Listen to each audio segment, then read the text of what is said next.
Waalaikumsalam warahmatullahi wabarakatuh. Maaf Bu mengganggu waktunya ya, terkait yang kemarin saya sampaikan ke Ibu bahwa hari ini saya minta waktu Ibu untuk saya wawancara terkait tugas saya di Guru Penggerak di modul 3.1, yaitu tentang pengambilan keputusan berdasarkan nilai-nilai kebajikan. Jadi pada tugas demonstrasi konseptual, saya diberi tugas untuk mewawancarai pemimpin pembelajaran. Nah, salah satunya adalah Ibu sebagai kepala sekolah di UPTD SMP 1 Mendut Barat. Koleksi ataupun perkumpulan antara peserta didik, warga sekolah, guru, dan warga masyarakat sekitar. Jadi boleh. Kalau begitu berarti Ibu hari ini siap ya saya wawancara? Insya Allah siap. Oke, langsung saja ya Ibu ya. Veteran ya, kemarin dari SMP 4 Mendut Barat terus pindah ke SMP 1 Mendut Barat, pastinya sudah mengalami banyak pengalaman terkait dengan pengambilan keputusan, terutama yang kaitannya dengan dilema etika dan rujukan moral. Nah, untuk yang pertama Ibu, selama Ibu sebagai kepala sekolah, bagaimana Ibu dalam mengidentifikasi kasus-kasus yang kasus itu apakah merupakan dilema etika ataukah rujukan moral? Ini tahun keempat lebih, hampir mendekati tahun kelima. Memang di dalam sekolah kita ini, lingkup sekolah itu banyak sekali kita temui kasus-kasus. Nah, yang Ibu sebutkan tadi itu ada dilema etika dan rujukan moral, karena kita ketahui kalau dilema etika itu sendiri kan antara perlawanan antara kebenaran dan benar dan benar. Sedangkan kalau rujukan moral itu sendiri sudah tidak banyak kita ragukan, artinya kita bisa mudah mengidentifikasi karena dia benar atau salah seperti itu. Nah, dilema etika itu sendiri yang kita kadang-kadang menemui kendala di dalam menghadapi masalah-masalah yang berhubungan dengan dilema etika itu sendiri, karena banyak jenis dilema etika itu sendiri. Oke, begitu kita perang batin kita ketika mengambil keputusan tadi ya Bu ya. Atau ini kalau saya ambil salah tapi nggak diambil, ada mungkin rasa kasihan. Nah, itu ya Bu ya. Oke, selanjutnya Bu, bagaimana Ibu selama ini menjalankan pengambilan keputusan di sekolah, terutama untuk kasus-kasus yang berkaitan dengan dilema etika?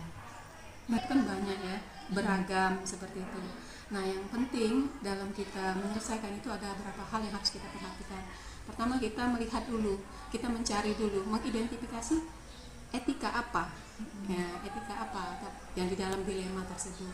Kemudian kita bisa juga melihat data-data, mencari data-data untuk melengkapi yang akan kita selesaikan. Ya, jadi data-datanya itu kita cari selengkap-lengkapnya, sebanyak-banyaknya. Dan kita juga berikutnya kita melihat, mengidentifikasi masalah ini terjadi kepada siapa, ya kan? Apakah peserta didik dan guru, atau peserta didik dan peserta didik lainnya, seperti itu. Kemudian kita melihat, mencari opsi bagaimana cara kita menyelesaikan. Nah, seperti itu. Kemudian kita jalankan, kita pilih opsi yang terbaik, pilihan yang terbaik untuk menyelesaikan kasus tersebut. Nah, jadi kita juga melihat kan, di sini kita harus mempunyai alasan yang kuat. Kenapa kita memilih penyelesaian yang kita sampaikan ini kan, seperti itu. Nah, kemudian yang terakhir mungkin kita bisa melihat hasilnya, seperti itu. Selanjutnya Ibu ya, tadi sudah Ibu sampaikan bagaimana Ibu dalam menjalankan pengambilan keputusan terkait dilema etika. Nah, langkah-langkah atau prosedur seperti apa yang Ibu lakukan ketika pengambilan keputusan tersebut?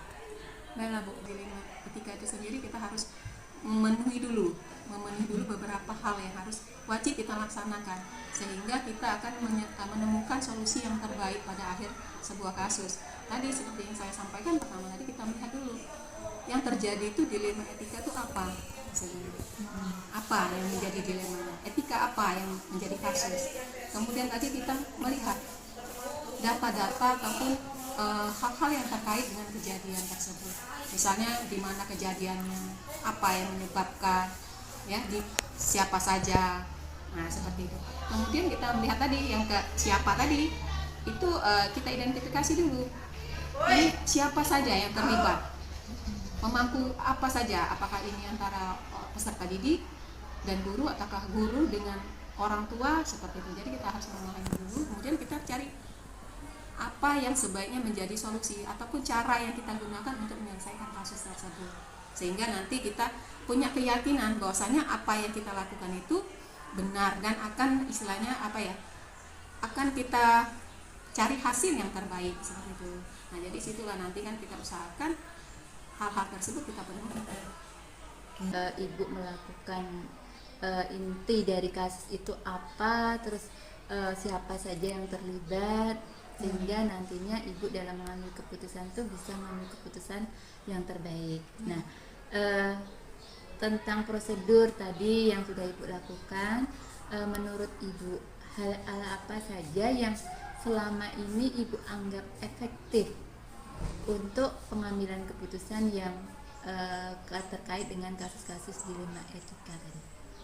Yang efektif itu ya kita dari awal kita harus tahu bagaimana jika kita menghadapi dilema kasus itu sendiri, baik ke pribadi kita maupun lingkungan kita, seperti itu.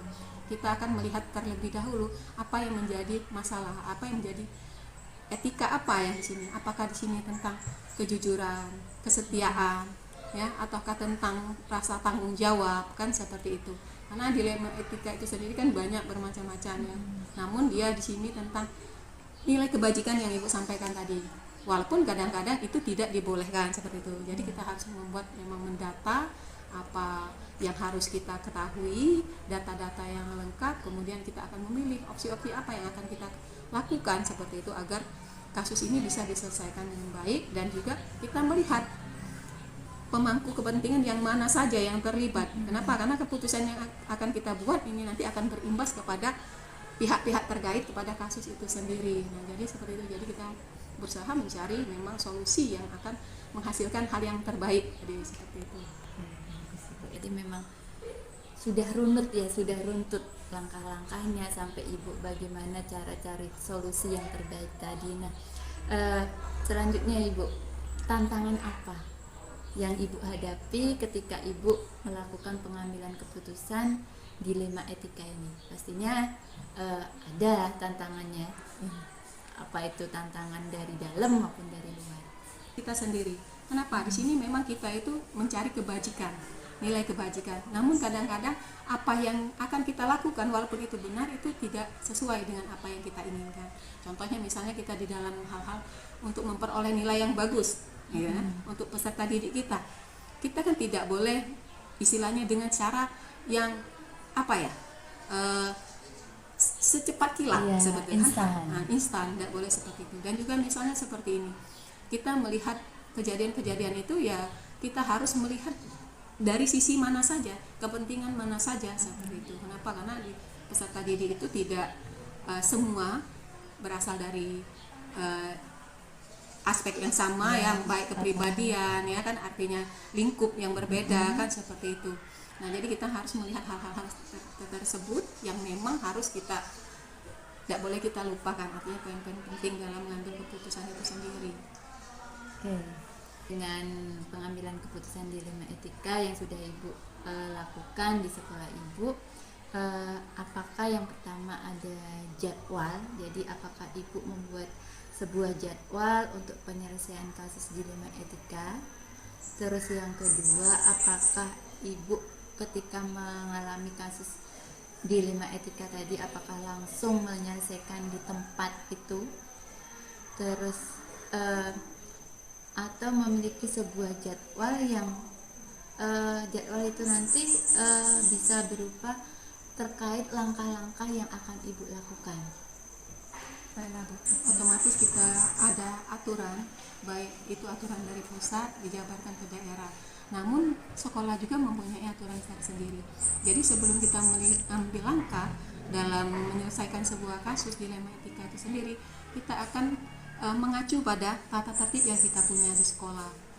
Dan juga untuk penyelesaian kita masalah terjadwal itu biasanya kita melihat pada tata tertib tersebut. Kita punya aturan di sana, misalnya siswa itu akan diselesaikan dalam tahapan-tahapan yang sudah tercantum seperti itu. Nah, untuk menyelesaikan itu sendiri kita juga bekerja sama dengan guru BK, wakil kesiswaan, wakil kurikulum jika terkait dengan masalah akademik, dan guru mata pelajaran tentunya, dan juga secara umum warga sekolah, bahkan dengan orang tua ataupun masyarakat di sekitar kita. Jadi seperti itu yang harus kita ketahui dalam penyelesaian itu sendiri. Dan tadi kan ini juga memang penting kaitannya, kenapa? Karena dilema itu sendiri sudah judulnya dilema ya. Artinya pasti ada peperangan antara yang benar dan benar, namun tidak dibolehkan. Nah, kecuali untuk wujudan moral itu sendiri ya, sangat mudah kita identifikasi. Oke, menyelesaikan permasalahan kaitannya dilema etika berarti ibu ada jadwal tertentu, jadwal tersendiri di mana bagaimana penyelesaian masalah tersebut. Salah satunya ada aturan tadi ya Bu, ya. Tata tertib, terutama kalau di sekolah ada tata tertib sekolah. Oke. Selanjutnya Bu, selama ini ketika ibu menyelesaikan kasus-kasus dilema etika ini, adakah pihak-pihak tertentu atau seseorang lah yang membantu ibu, atau mungkin ada faktor-faktor tertentu yang membantu ibu, mempermudah ibu dalam melakukan pengambilan keputusan dilema etika? Di dalam sebuah sekolah itu kan ruang lingkup, walaupun itu masyarakat, otomatis keberhasilan untuk melakukan penyelesaian sebuah masalah mutlak dilakukan secara bersama. Artinya tadi seperti itu. Jadi faktor yang membantu itu, pertama kita melihat ke program-program yang ada di guru bimbingan konseling. Tadi juga kita melihat ke tata tertib yang ada di sekolah. Kemudian ada aturan-aturan untuk peserta didik seperti itu. Dan juga dibantu dengan tadi rekan kerja, rekan sejawat. Pertama di sini wakil kepala sekolah, baik kurikulum dan kesiswaan. Dan juga khususnya ini guru BK. Kenapa? Karena di guru BK itu sendiri mempunyai program-program yang memang notabene untuk kepentingan siswa, baik dia perkembangan, kelebihan siswa, kekurangan siswa, dan permasalahan-permasalahan yang terkait dengan siswa itu sendiri. Banyak rekan yang dilibatkan terkait dengan pengambilan keputusan ini yang mungkin bisa membantu ibu, mempermudah ibu untuk pengambilan keputusan dilema etika. Nah, tadi sudah banyak ya Bu ya kita ngobrol, sharing lah dengan ibu ya. Nah, dari semua hal yang sudah ibu sampaikan tadi ya, terkait pengalaman ibu sebagai pemimpin pembelajaran melakukan pengambilan keputusan dilema etika ini, pembelajaran apa yang ibu dapat dari pengambilan keputusan dilema etika ini? Semua. Kenapa? Karena hal-hal yang kita lakukan itu nanti pasti semuanya ada hikmah kan, kalau itu ada hikmah pembelajaran kalau di sini. Nah, untuk pembelajaran kasus-kasus atau penyelesaian kasus-kasus dilema etika itu sendiri ada poin-poin penting yang kita ambil Bu. Pertama, karena ini berhubungan dengan kejujuran, tanggung jawab, dan melibatkan banyak orang, terutama peserta didik, ya, rekan kerja. Jadi di sini kita pertama harus sabar, ya, harus sabar, ya kan, harus bisa menyelesaikan kasus dengan kasih sayang. Kenapa? Karena di sini dilema etika sendiri sudah hal yang benar dan yang benar, walaupun kadang-kadang bertentangan dengan hati nurani. Jadi menjadi kuncinya itu ya kita harus sabar dan juga kita selesaikan dengan kasih sayang, jadi tidak langsung serta-merta seperti itu. Oke, putusannya intinya kita dalam menghadapi kasus, terutama kasus yang dilema etika ini, kuncinya adalah sabar tadi ya Bu ya. Terus menyelesaikan dengan kasih sayang atau mungkin welas asih tadi ya Bu ya. Itu jadi peserta didik itu sendiri kan tadi berlatar belakang yang berbeda. Iya. Sedangkan pembelajaran sekarang ini berporos kepada peserta didik, membuat kenyamanan bagi peserta didik, ya, lingkungan yang nyaman, dan juga kita sendiri sebenarnya harus nyaman dalam memberikan proses pembelajaran. Jadi adalah berpihak pada murid, Ya, berpihak kembali pada ke situ ya Bu ya, bukan lagi atas kepentingan pribadi lagi, Ya. tapi untuk kepentingan semua pihak. Ya, betul. Oke Ibu, terima kasih atas waktunya untuk membantu saya terkait dengan kegiatan demonstrasi kontekstual ini. Luar biasa apa yang Ibu sampaikan, ini menjadi pelajaran tersendiri buat saya juga. Ibu sudah berbagi pengalaman Ibu selama ini terkait dengan pengambilan keputusan dilema etika yang mungkin kalau kita lihat memang berat ketika kita dihadapkan dengan dilema tadi. Kalau kata dilema itu kan sudah berat Bu. Kita harus mengambil keputusan yang aturannya seperti ini, tapi kita harus mengambil yang beda. Nah, Yang agak melenceng dari aturan iya, tersebut. Ya. betul. Jadi Namun berakhir kepada kebajikan. iya, Yang untuk harus kebajikan, untuk kebaikan semua pihak. Oke Ibu, terima kasih sekali lagi, dan mohon maaf bila saya dalam melakukan wawancara ada salah, ada kata yang tidak berkenan di Ibu. Mudah-mudahan apa yang kita lakukan hari ini bermanfaat ya Ibu ya. Terus ke depannya kalau saya minta bantuan lagi, mohon kesediaan Ibu untuk membantu saya. Siap. Terima kasihnya sama-sama. Mudah-mudahan apa yang kita diskusikan hari ini bisa menambah motivasi kita ke depan. Tentu kami pun sebagai pimpinan, mohon maaf kalau dalam penyampaian tadi ada hal-hal yang kurang pas. Nah, sifatnya sharing ya, artinya karena memang pengalaman kita kan mungkin berbeda, namun tujuannya sama seperti itu. Iya. Oke, masih ada jam pelajaran soalnya. Oke, saya permisi ya Ibu ya. Ya. Assalamualaikum. Waalaikumsalam warahmatullahi wabarakatuh.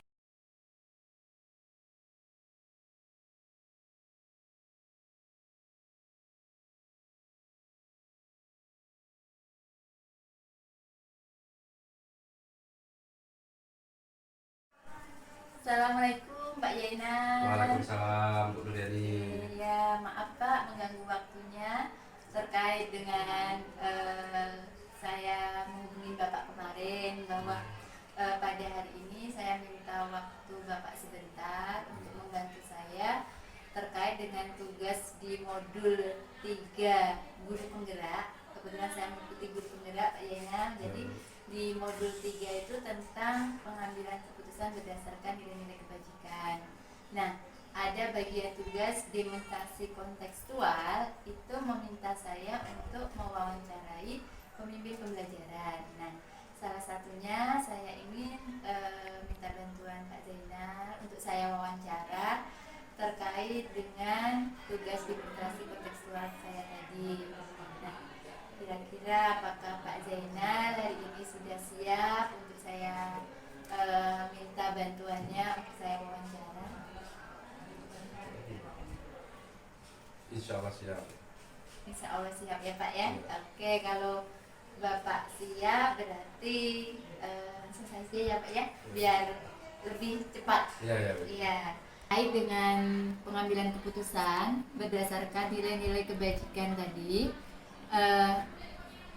Bapak kan sebagai pemimpin pembelajaran, sebagai kepala sekolah di SMP 4 Mendo Barat, Ya, Bu. pastinya sudah mengalami, mungkin sering lah mengalami yang namanya pengambilan keputusan terhadap kasus-kasus yang membuat kita menjadi dilema etika, atau mungkin kasus-kasus yang kaitannya dengan rujukan moral. Nah, menurut Bapak, sesuai dengan pengalaman Bapak, bagaimana Bapak mengidentifikasi kasus-kasus tersebut? Apakah kasus tersebut termasuk dilema etika ataukah rujukan moral? Terima kasih Bu Nur. Selama saya berada di posisi ini ya, kepala sekolah SMP 4 Mendo Barat, kalau sering itu sih enggak juga ya, tapi pernah menangani kasus-kasus dilema etika dan bujukan moral. Mungkin lebih ke dilema etikanya Bu ya. Kalau bujukan moral, seperti kita tahu bahwa kebenaran dengan Ya, kebenaran dengan apa ya yang salah ya. Benar salah PS salah ya. Otomatis kita selaku pemimpin milih yang benar. Tapi kalau dilema etika ini adalah hal yang sulit. Yang namanya dilema itu memilih di antara dua pilihan yang semuanya bagus tuh ya. Nanti lebih ke paradigmanya dilema etika ya, seperti misalnya individu melawan kelompok ya. Individu ini mungkin bukan hanya sendiri, bisa kelompok kecil melawan kelompok besar, masyarakatlah seperti itu ya. Kedua mungkin keadilan melawan rasa kasihan ya. Ketiga mungkin kebenaran melawan apa ya, kesetiaan ya. Yang keempat mungkin jangka pendek dengan jangka panjang mungkin tuh. Jadi kita lebih ke yang ke ya dilema etika ya. Jadi misal ada contoh di kasus ya, seorang calon guru penggerak, di satu sisi dia di jam dan waktu yang sama, di jam dan waktu tertentu akan mengadakan Zoom meeting mungkin ya, karena dari pusat mungkin tiba-tiba ada menyusul lagi surat dari dinas pendidikan bahwa yang bersangkutan mau di supervisi mapelnya. Ini kan tentunya pilihan sulit dan kedua-duanya bagus semua. Ngikutin Zoom juga bagus ya. Kemudian untuk supervisi juga bagus untuk memantau sejauh mana perkembangan kita mengajar ya. Mungkin itu Bu ya. Oke, sampaikan berarti ada 4 paradigma ya Pak terkait dengan dilema etika tadi. Bahwa yang pertama tadi ada individu melawan kelompok, terus ada kemudian keadilan melawan rasa kasihan, terus kebenaran melawan kesetiaan, dan yang terakhir tadi adalah jangka pendek dan jangka panjang. Jangka pendek melawan jangka panjang. Oke, selanjutnya Pak, selama ini Bapak sebagai pemimpin pembelajaran, sebagai kepala sekolah di sekolah Bapak, terutama untuk kasus-kasus yang dua kepentingan yang sama-sama benar atau sama-sama yang mengandung nilai kebajikan, ini Bapak bagaimana cara mengambil keputusannya? Jadi ya sebenarnya keputusan yang paling sulit dia jadi pimpinan itu adalah mengambil sebuah keputusan ya. Apalagi keputusan ini bolehlah diomongin dilema di antara pilihan yang semuanya bagus semua ya. Saya lebih kepada skala prioritas Bu. Tentunya di antara dua pilihan ini belum tentu benar kata kita dan belum tentu benar kata orang ya. Jadi kita ambil menurut kita di mana yang terbaik di antara dua pilihan yang terbaik ini. Jadi skala prioritas kita gunakan. Jadi di sini Bapak terkait dengan bagaimana mengambil keputusan tadi menggunakan skala prioritas dari beberapa keputusan mana yang terbaik yang harus diputuskan. Oke, selanjutnya Pak, langkah-langkah apa atau prosedur apa yang Bapak lakukan untuk melakukan pengambilan keputusan dilema etika ini? Untuk mengambil keputusan ini biasanya kita identifikasi dulu apa permasalahannya, besar atau kecil permasalahan tersebut ya. Kalau kecil mungkin bisa kita atasi sendiri, kalau besar kita menggunakan konsultasi dengan pemangku kepentingan Bu ya. Setelah kita identifikasi, kita cari siapa-siapa saja yang terlibat di dalam pihak-pihak mana saja yang terlibat di dalam permasalahan tersebut Bu ya. Kedua, ketiga kita kumpulkan fakta-fakta yang real ya, fakta-fakta yang nyata. Apa permasalahan sebenarnya yang terjadi ya. Kemudian setelah kita kumpulkan fakta-fakta, kita uji klinis gitu ya, tentang keabsahan dan kebenarannya. Nah, kalau sudah kita uji, baru kita putuskan biasanya. Itu aja. Jadi Bapak terkait dengan langkah-langkah tadi, mulai dari identifikasi, terus melakukan siapa saja yang terlibat di dalam pengambilan keputusan tadi, terus mengumpulkan fakta, uji klinis, sampai yang terakhir akhirnya menentukan keputusan seperti apa yang akan diambil. Nah, di dalam melakukan langkah-langkah pengambilan keputusan tadi, hal-hal efektif apa yang menurut Bapak ini loh langkah paling efektif di dalam saya melakukan pengambilan keputusan dilema etika ini?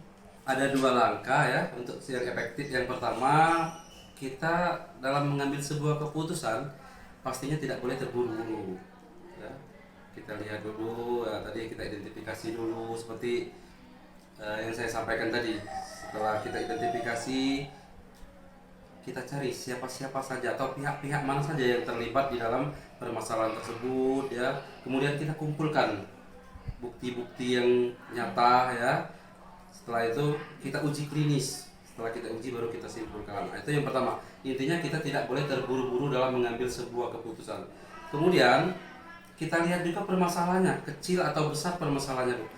Kalau masalah kecil ya tentunya kita tidak perlu minta bantuan dari pemangku kepentingan yang ada di sekolah. Tapi kalau masalahnya besar, kita akan meminta bantuan kepada pemangku kepentingan. Mungkin kalau masalahnya dengan siswa, bisa kita minta bantuan kepada guru BK, ya. Kalau mungkin dengan guru-guru, ya bisa dengan wakil kita. Kalau misalnya dengan masyarakat, bisa kita minta bantuan kepada komite sekolah atau pengawas sekolah. Jadi menurut Bapak untuk langkah yang paling efektif tadi adalah yang pertama harus tidak, ketika kita mengambil keputusan itu tidak boleh terburu-buru. Terus yang kedua kita lihat bagaimana permasalahan itu kecil atau besar, karena nanti berkaitan dengan kita minta kerjasama dengan pihak luar itu apakah itu perlu atau tidak, seperti itu ya Pak ya. Oke, selanjutnya Pak,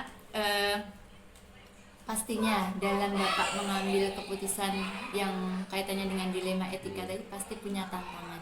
Nah, seperti apa tantangan yang Bapak hadapi ketika melakukan hal tersebut? Untuk pertanyaan ini mungkin tantangan terbesar bagi saya adalah adanya turut campur dari pihak luar ya. Mungkin dari pihak luar lah, bukan dari intern dalam. Kalau intern mungkin insya Allah bisa kita selesaikan sendiri. Tapi kalau udah ada pihak luar, otomatis kita akan meminta bantuan kepada pemangku kepentingan tadi dari adanya turut campur pihak luar gitu. Untuk tantangan yang Bapak hadapi selama ini salah satunya adalah ketika dalam pengambilan keputusan tadi adalah adanya tantangan berupa turut campurnya pihak-pihak luar yang mungkin itu pihak-pihak tersebut tidak masuk, tidak berkepentingan sebenarnya, tapi mereka punya kepentingan lain, punya tujuan lain. Ya, oke Mbak, selanjutnya apakah Bapak selama melakukan pengambilan keputusan ketika menghadapi kasus-kasus dilema etika tadi itu, apakah Bapak punya jadwal tersendiri untuk menanganinya, atau mungkin Bapak langsung menyelesaikan di tempat itu pada saat itu juga, atau mungkin Bapak punya cara lain? Kita lihat dulu, kalau dari ranah ini kita lihat dulu kasusnya itu besar atau kecil ya. Mungkin kalau kasusnya kecil atau hanya anak sekolah ya, peserta didik, bisa kita selesaikan sendiri langsung di sekolah tanpa adanya terjadwal ya. Tetapi kalau kasusnya besar, ini akan kita jadwalkan ya, atau kita bikin prosedur terjadwal intinya. Tidak bisa kita selesaikan secara spontanitas gitu ya, secara langsung. Kita lihat dulu kasusnya besar atau kecil tadi. Untuk penanganan kasus tadi dilihat kasusnya ya Pak ya. Kalau memang kasus itu bisa diselesaikan atau kasusnya kecil tadi bisa diselesaikan secara spontan, maka diselesaikan secara spontan. Tapi kalau memang perlu melibatkan pihak-pihak luar, berarti harus membuat jadwal karena tidak bisa dilakukan pada saat itu juga. Nah, di dalam menyelesaikan kasus-kasus tersebut Pak, selama ini apakah Bapak ada seseorang atau mungkin ada faktor-faktor yang bisa membantu memudahkan Bapak untuk melakukan pengambilan keputusan tersebut? Ya, karena saya dalam memutuskan sebuah permasalahan ini jarang sendiri, kecuali masalahnya kecil tadi ya. Saya biasanya melibatkan pemangku kepentingan, Bu. Salah satunya guru BK mungkin ya, wakil-wakil kurikulum atau guru-guru senior yang ada di sekolah. Kemudian kalau masalahnya udah keluar, ranahnya udah di luar, itu kita akan minta bantuan kepada ketua komite, pengawas satuan pendidikan, bahkan dinas pendidikan. Ya, jelas kita tidak memutuskan secara sepihak atau sendiri gitu. Ya. Berarti untuk memudahkan Bapak dalam pengambilan keputusan sudah pasti harus ada pihak-pihak yang terlibat. Ada salah satunya tadi ada waka, ada guru BK, terus ada komite, bahkan kalau memungkinkan bisa ke dinas pendidikan. Oke Pak, Tadi sudah banyak ya Pak ya kita berbincang-bincang terkait dengan pengalaman Bapak sebagai pemimpin pembelajaran dalam langkah-langkah mengambil keputusan, terutama kaitannya dengan keputusan yang membuat kita merasa dilema etika tadi Pak. Nah, dari apa yang sudah Bapak alami, sudah Bapak temuin selama Bapak sebagai pemimpin pembelajaran, terutama sebagai kepala sekolah di SMP 4 Indo Barat, pembelajaran apa yang Bapak dapat ketika Bapak melakukan pengambilan keputusan, terutama yang ada kaitannya dengan melibatkan dilema etika ini Pak? Pertama, kita kembali lagi dalam menyelesaikan masalah itu kita tidak boleh terburu-buru. Ya, tidak boleh terburu-buru. Kita lihat dulu kasus-kasusnya apa, di kecil atau besar ya. Kemudian dalam menyelesaikan masalah kita jangan gegabah, jangan kita merasa kita yang paling benar, kita lah yang paling hebat. Sedangkan di suatu institusi sekolah di SMP 4 ini kita punya pemangku kepentingan seperti guru BK, kita punya wakil-wakil kita ya, kurikulum, kesiswaan, kita punya juga komite, kita punya pengawas satuan pendidikan. Ini kita libatkan dalam menyelesaikan sebuah permasalahan ya. Jangan kita gegabah nanti sehingga nanti kalau kita ada minta bantuan mereka, kita akan menghasilkan sebuah keputusan yang baik gitu ya, yang akan membawa SMP 4 ke depannya lebih baik lagi. Itu aja. Lumayan ya pengalaman Bapak, ini menjadi salah satu masukan saya juga bahwa ketika kita menjadi pemimpin pembelajaran dihadapkan untuk mengambil keputusan tadi, apalagi yang melibatkan yang namanya dilema etika tadi, kuncinya adalah tidak boleh terburu-buru. Tidak boleh terburu-buru. Ya, harus bisa mengkomunikasikan, berkolaborasi dengan semua pihak sebagai pemangku kepentingan, Ya, benar. sehingga nanti akhirnya bisa mendapatkan keputusan yang berpihak kepada semua Ya, pihak, semua bukan pihak. berpihak pada Salah satu pribadi atau salah satu pihak. Oke, Pak, mungkin untuk wawancara saya rasa cukup. Saya mengucapkan banyak terima kasih atas bantuan Pak Zainal untuk membantu saya terkait tugas saya di CGP di modul 3.1 ini Pak. Saya mohon maaf bila dalam melakukan tugas wawancara ini ada kata, ada salah ucap, saya mohon maaf. Dan kedepannya Pak, apabila nanti saya kok masih butuh bantuan Bapak terkait tugas-tugas saya di guru penggerak ini, mohon kesediaan Bapak untuk membantu saya lagi. Siap. Mengucapkan terima kasih mungkin kepada Bu Nuryani ya, karena udah mau datang ke sini. Kemudian mungkin jawaban kami tidak sempurna, tapi insya Allah sudah bisa membantu gitu. Ya, terima kasih. Insya Allah. Karena sudah ditunggu juga sama kawan, jadi karena saat ini juga mendung, jadi saya mohon izin untuk pamit undur diri dulu. Udah ini siang juga, mungkin Bapak nanti juga ada kegiatan juga, jadi saya mohon pamit ya Pak ya. Ya. Oke, Assalamualaikum Pak. Salam.